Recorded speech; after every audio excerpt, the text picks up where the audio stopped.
Okay, welcome back. For our next chapter in the housing series, what happens when you capitalize from and not socialize housing? Let's take a look at the Wharf in Washington, D.C.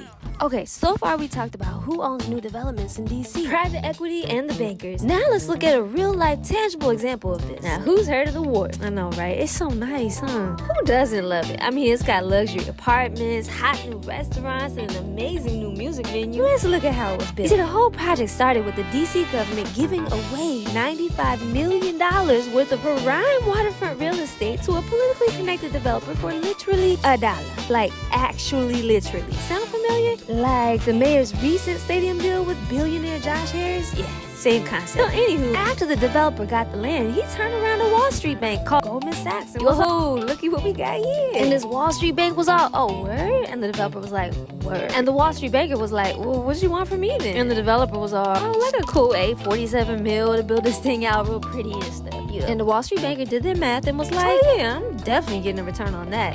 And this, my friends, was the largest loan given to any project in DC at that time, 2019. All made possible by the DC mayor and DC council who approved the $1 land giveaway. But wait, there's more. Even after the $1 giveaway, the DC government just kept on giving the development team more and more public subsidies in the form of tax breaks. Here's what that looks like. Take this taxpayer money and go do your thing. Thank you kindly. And don't even worry about paying us back. Oh, all right. No, but for real. But why would politicians do this? I don't know. Maybe it's because developers contribute to their political campaigns, which don't come cheap.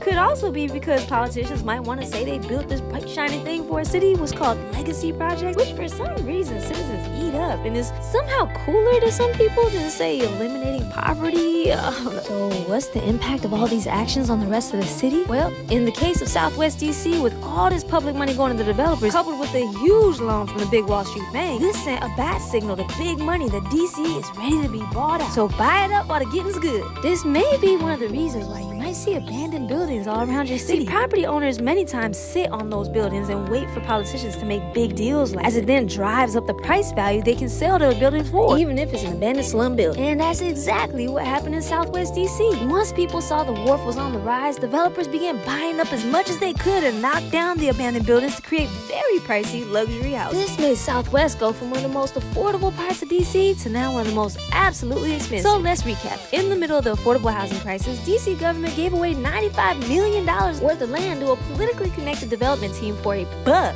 all to build luxury housing that costs upwards of $12.6 million for a single penthouse condo. Affordable housing got bought out, replaced with luxury condos, land value got driven up all over, leading to rampant displacement of long-term city residents, most of whom were black. And this is all, by the way, what threatens to happen in Wards 7 and 8 after the stadium deal with Josh Harris goes through. Just saying. Wait, but now think about this. What if, in an alternate universe, we still made Southwest shiny and pretty, but still kept it affordable? Impossible, you say? Coming up next, the vision of social housing.